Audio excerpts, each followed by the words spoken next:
Welcome everybody to the Single and Stiletto Show. I'm Suzanne Oshima and I'm a matchmaker and dating coach at Dream Bachelor and Bachelorette, and I'm also the founder of Single and Stilettos. Today we have on our show Dr. Jed Diamond, and he's an accomplished author of many books, but more recently of the Enlightened Marriage. And I'm so excited to have him on our show today because today he's going to tell you the 5 most terrifying words that you could ever say to a man. So, before we jump into it, Jed, I would love for you to tell our audience a little bit about you and how you became a psychotherapist that really focuses on relationships and, more importantly, men's issues in relationships. Well, thanks, Suzanne. It's really nice to be with you and to be talking to your audience. I think it's really true. We teach what we want to learn. And I really wanted to learn how to have a good relationship. I had gotten married young. My wife and I were together for 10 years, had 2 wonderful children. But the relationship ended. And I got in another relationship and vowed that this time it would be different. And it was different, but it wasn't better. And that relationship ended. And I said, before I try again, one, because I wanted a good relationship. Secondly, as a psychotherapist and a marriage counselor, I felt somewhat ashamed to be telling other people how to have good relationships when I wasn't able to do that myself. So I went deeper. I did my own work on myself and really learned about what makes a great relationship. And now I met my wife, Carlin, third marriage for both of us. We've been together so those of you that think you can't, third time really can be the charm. She and I have been together for 37 years, and personally, that was something that now I've learned to share with others. The other thing was professionally, I found that there was a lot of good information for and about women and what women needed and, what women's lives were like and how women could, what they needed and how they could get a good relationship that they wanted, but not a lot about men and what women needed to know about men, what men needed to know about themselves. So I began to, look at my own experience, a men's group that I've been in now for 38 years that my wife says that's probably one of the best things that ever happened to our 37-year relationship is that you've been in a men's group for 38 years. So I've learned a lot about men and relationship, and hopefully that can be of help to others. Of course it is. That's exactly why I asked you to be a guest on the show. So let's jump into it. Jed, tell us the 5 words that are the most terrifying to a man. Well, I think many people either know them or have heard them, or really they don't want to hear them again. The guys, if there are any guys out there listening, are probably already halfway out the door. They don't want to hear them. But they're a very simple set of words that I call, honey, we need to talk. I completely agree. I tell this to my clients all the time. Never use those words to a man because it's like nails on a chalkboard. Yeah. And he really just feels like he's going to get reprimanded for something, right? Right. Yeah, and it's a bind for women because often the reason that women want to talk is, number one, they want to be connected more deeply to their partner. Right. They want to feel more cared for. They want to feel more caring. They want to feel that they are a team, that they are together. And often that through time and relationships start to pull apart over time, and it can be quickly in a relationship when you're first getting to know the person, and it can happen when you've been in a long-term relationship over time. So when she says, honey, we need to talk, what she's thinking is this is going to bring us closer together. If you ask a woman, well, why did you say that? Well, I wanted better communication. I wanted to resolve some problems that we were having. What the man hears, and you touched on, what he hears is she's going to tell me how I screwed up again. It's going to be a criticism. It's going to be some way that I messed up. And here's something that women often don't know, and I'll share it with you, is that what men want deeply is to please the woman that they're with. And here's the thing that many women don't know. When their woman is unhappy or she doesn't feel cared for, not only does he feel her pain and feels bad, but he feels ashamed. He feels that he's failed. And so when she says, honey, we need to talk, or a variation on those words, what he registers is, I'm a failure. So she's saying to herself, we're going to, get our relationship back on track. What he's hearing is, I'm a failure again. I've screwed up again. I'm no good again. Or she's going to point out why I'm doing something wrong. And he sees this as going to be another thing that's going to pull us even farther apart. So that's the dilemma. So, and I love that you shared how a man feels, because as women, all we're trying to do is, like you said, bring us closer together, because we just want to resolve whatever it is, and then we can move on. Until we can resolve it, we as women, we can't move on, and then we remain mad and whatever, or upset.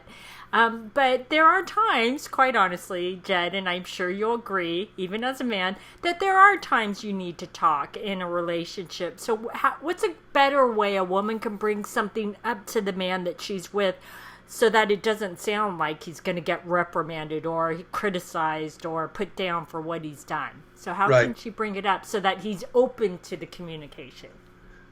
Well, there are some things that women can do, never fear.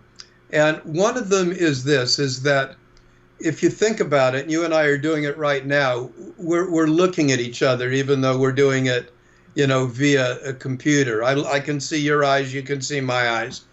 And this is a type of communication that generally is more comfortable for women than it is for men. And this has an evolutionary root to it. Mm-hmm. Women are the ones that nurture children. You hold the babies, you look at them, you got to see them, you hug them, you touch them. And that's part of then the way women learn to communicate. Mm-hmm. I call it face-to-face communication. We look each other in the eye. If in fact, you commented, I'll just share this, when we first started the interaction, you said, you're wearing your glasses, there's a shine, I can't see your eyes. That is true, ladies. You didn't see that part, but I did. I said, you should take off your glasses so we can see your eyes. Right. So I said, I can do that, it's a little blurry because I need glasses. But what I realize is that, again, women, it's very important to women. Now, here's the thing for men. Let me give you, an insight into men. Evolutionarily, you think about what men were doing while women were at home taking care of the babies. They were out hunting, and they were out catching wild animals. Well, here's the thing. The only time that men have eyes on them when they're out hunting is when they're being stalked by a predator. Really. That's funny, because it's true, right? So when a woman goes, look at me, and we can remember when we were little kids, little boys, look at me. Yeah. I want you to look at me. And the boys freeze. The girls go, oh, yes, look at me. And so again, these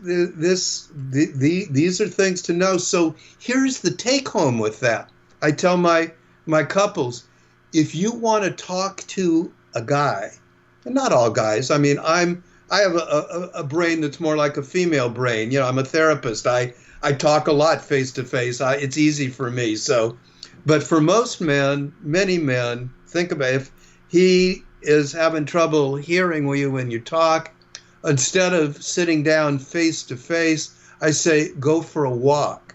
Side to side communication often is the way men are more comfortable. Think of guys, we got the NBA basketball finals coming up. If you're into basketball, the Warriors, go Warriors, Yay! and Cleveland, yay. A basketball court, they're running down the court side by side. They're looking at each other, very good communication, very precise communication, but not directly. It's side by side. So I found many couples will tell me they tried that. I went for a walk with them and we walked side by side. We held hands or we just walked, in the woods or in the park. And I talked to him, not about, honey, we need to talk. We just talk about how I'm feeling, what I need, what's going on with me. How are you feeling? What's going on with you? And often guys that wouldn't talk, that were terrified, that held back, all of a sudden now they're talking, they're interacting, and they're finding, hey, this isn't so bad. And the women go, oh, I didn't know that about men. And now that I know that, it makes sense. And many women can go, okay, we can talk. And that's been a great gift to many, many couples that I've counseled when they learned how to do side-by-side communication and how to talk without looking directly in each other's eyes. Yep. And I've tested this out myself. And it's interesting when you use that about running down a basketball court, the visual that I got was when two team members are running side by side, and they're working towards the same goal. It's not that they're, trying to confront each other. They're both going towards the same goal. Right. So then it kind of translated into the walk as the couple. So I love that tip. That's a great tip. So, yes. Jed, I would love for you to tell our audience where they can find you. Well, they can find me, come to Willits, Northern California, if you're in this area, north of San Francisco. Or you can go to my website, which is menalive.com, menalive.com. And I have a special gift for your audience, if they'd like to come visit. I have a very, very powerful video that you can get free if you sign up for my newsletter, which is also free, and get my articles and other activities that I do. But the interview that I did is with Iyanla Vanzant. And many of your listeners and viewers know that she is on the Oprah network. She has a show, Iyanla Saved My Life. I've known her for many years. And we did a class together that she was very gracious enough to be one of the faculty. And in this video clip, she reveals very personal sharings about her own blocks to having good relationships with men and the things that she wants both men to know and women to know about how do you get past the blocks? What are the things that get in the way of a good relationship? And it's a very, very moving, very poignant video that we're happy to send your viewers, and I think you'll find it very engaging. You'll learn some things about Iyanla you didn't know, and I think something you'll be able to put into practice in your own relationship. Awesome. Well, everybody go get the free gift. Thanks, everybody, for joining us on the Single and Stiletto Show. Our show is available both in video format and podcast format. If you'd like to view the videos, go to singleandstilettos.com. If you'd like to get the podcast, you can download it from iTunes. If you'd like to get our free ebook on the 3 secrets guaranteed to attract any man based on scientific research, just click right here on the video or go to singleandstilettos.com.